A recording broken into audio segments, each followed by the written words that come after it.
This right here, this is rather surprising to already see this chapter already translated. This Hisoka spin-off origin story, whatever title you want to throw onto this Hunter x Hunter Hisoka spin-off story chapter, fucking Ashita, you know, writing, you know, Hunter x Hunter, whatever. I don't know, it doesn't matter whatever title you want to attach to this, but it's finally translated. And I just gotta quickly say, damn, there's been a lot of Tokyo Ghoul and Hunter x Hunter content these past couple days. I mean, look, we had the chapter on Thursday for, you know, Hunter x Hunter, and that crazy chapter was a fucking ridiculous chapter of Hunter x Hunter.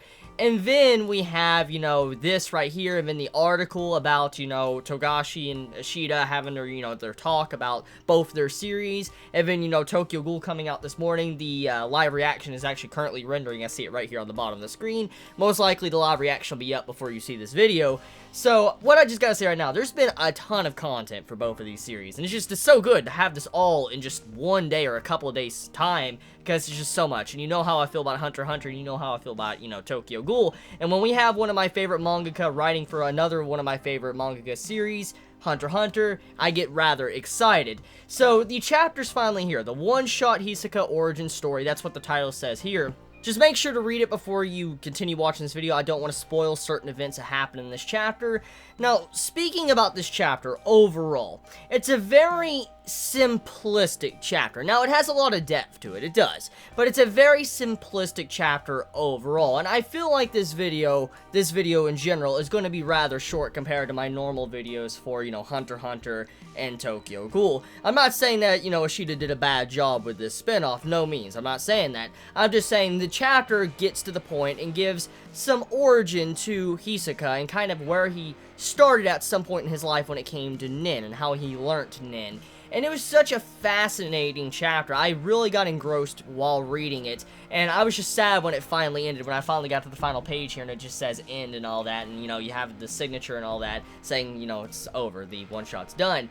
It makes me sad because, I love getting to see, you know, Ashita's viewpoint on the series. It's something very different that we haven't seen from Hunter x Hunter or, you know, Togashi, because it's a different person writing his series. And what's even stranger is Togashi is the type of person that doesn't usually allow someone to touch his work. He doesn't. I believe there was one point in time where Togashi made an article or an interview or something, and I think he said he never actually wants assistance. He doesn't take assistance because he wants to do everything by himself. I believe he said that somewhere in an article. One of you smarter Chibits might be able to find it, locate it, and, you know, probably post it in the comments. But I believe Togashi at one point in time said he does not take assistance at all, and he wants to do everything on his own. So, you know, having Ashita do something like this for him, it's rather surprising, shocking, and it just goes to show you how much Togashi trusts Ashita with his work.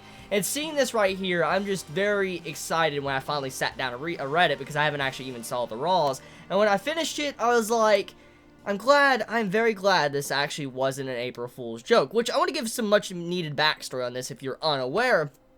This all started off as an April Fool's joke. I'm not joking with it. I'm not pulling your leg. I'm not.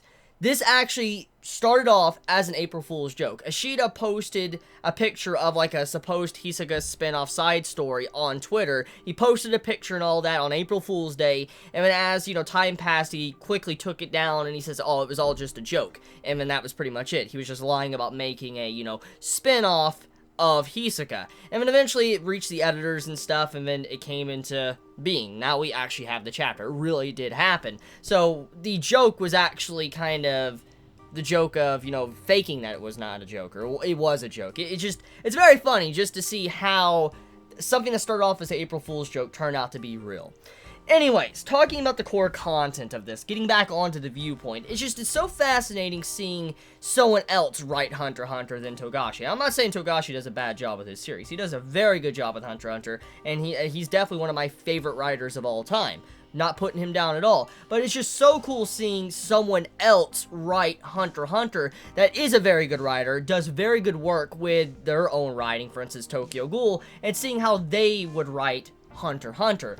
And I love how Ashita does something that is just so true to Hisoka's character. He keeps enough mystery there to where it doesn't ruin Hisoka's character, which he mentions in the interview I covered earlier this morning with how he, you know, Ashita was like, I feel like if I was to reveal the entire past, like, I thought, you know, Hisoka was a part of a rich family or something. He said that in the article, but if I was to give this type of information, it would feel like it would ruin Hisoka's character, because he seems to be more of a character that has a, you know, a past you want to imagine. It's better for the reader to imagine the past instead of it actually being told to him. And then, you know, Togashi was, you know, talking about it as well. He's like, yeah, I kind of believe the exact same thing when it comes to Hisoka's past. He's a character that shouldn't have his entire past revealed. So I like how Ashida added more layers to Hisoka's character, but also kept a lot of things hidden and added many more questions upon what Hisoka really stands for and where his entire path of being kind of wanting to kill people began. Because honestly, when I was actually reading this, I thought I was going to get to find out how Hisoka wanted to start killing people. Like, you know, oh, why he goes after strong people, which we don't get that answer. We still know he's kind of still at that point where he wants to go after strong people. But however, we did get to find out how Hisoka started to use Nin, where he learned it from. And in a way, it was like this chapter was showcasing how Hisoka got his Nin, how he started to learn how he could use bungee gum. And it just goes to show you how much of a prodigy Hisoka was as a kid. Because he learned Nin in a very fast time. He was a talented kid. He was very talented. And it just goes to show you how scary Hisoka is to be able to learn Nin as fast as he did. And also be able to do what he did and learn techniques that wasn't even taught to him. Where he could, like, see his, you know, sensei's moves. He was able to actually see his Nin and how the magnets worked and all that. It was so cool to see how smart Hisoka was, which he's always been a very intelligent character that blows me away with some of his strategies and tactics and how he breaks apart different people's, you know, mindsets. It's really amazing how his character is. But seeing how he was able to learn all these different Nin abilities and branches while not being taught, it's crazy. He was self-taught. That's what really blew me away.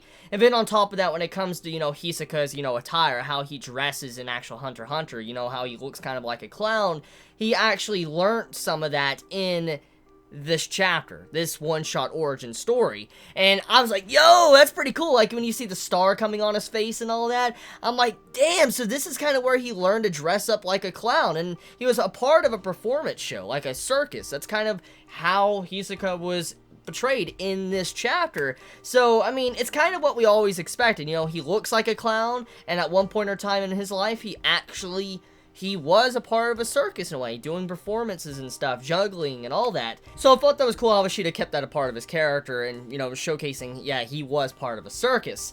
Now, there was one thing that really stood out to me that added a lot of mystery to Hisoka's character, more mystery than we already had. He's always been a character that many of us wanted to know more about. We want to know more about his past, what really caused him to be like he is, and why he chases after Gon and does swing, you know, why he does that type of, you know, shit. We've always wanted to know this type of stuff, but sadly, you don't get that. But we get a little bit of mystery, and we get to find out that Hisoka learned card tricks from his mother.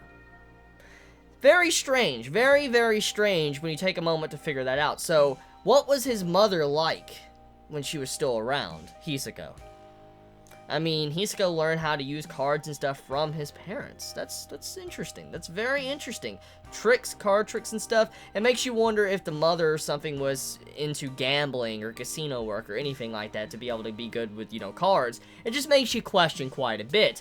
But whatever it is, though, I just gotta say, this chapter was a true treat for all Hunter x Hunter fans and Tokyo Ghoul fans. And you know what would sad me is if, you know, Tokyo Ghoul fans haven't read Hunter x Hunter. If you're not reading Hunter x Hunter, what the hell are you doing? I mean, it just, look, if you love Tokyo Ghoul, Ashida pretty much already gave his, you know, signature saying how good Hunter x Hunter is. He's like, I'm a big fanboy of Togashi's work. That's how Ashida is, and how he acted in the article. And then Hunter x Hunter fans, if you haven't started Tokyo Ghoul, I don't know why you haven't. Look, Ashida did a huge privilege to Hunter x Hunter. He actually gave us the fucking first time ever an origin story for Hisoka, his backstory, a sum of his backstory. And that right there, I think, counts for something. It really does. So, hopefully we get to see more stuff like this in the future. Maybe this might start a very good friendship between Togashi and Ashida, and we might see more future work between these two mangaka. I would love to see these two maybe doing a crossover or something. That would be fucking awesome. Just imagine if Hunter x Hunter and Tokyo Ghoul had a crossover or something. That would be amazing. But even then, just imagine if they decide to, like, write a series or something together one day down the road. Because, I mean, look, if Togashi can be convinced to allow Ashita to do a one-shot story, and Togashi's someone that doesn't want someone to, like, touch his work, if that can happen, then I could see maybe these two working together in the future. If it does happen. If their relationship continues to be strong and they continue to be good friends. So yeah, let me know your thoughts in the comments below. You all have a wonderful day or night wherever you live. Hopefully you enjoyed this video. I know it wasn't like a huge analysis or anything. I just wanted to give my raw thoughts as a fan of both of these series. So please be safe. Chibi out.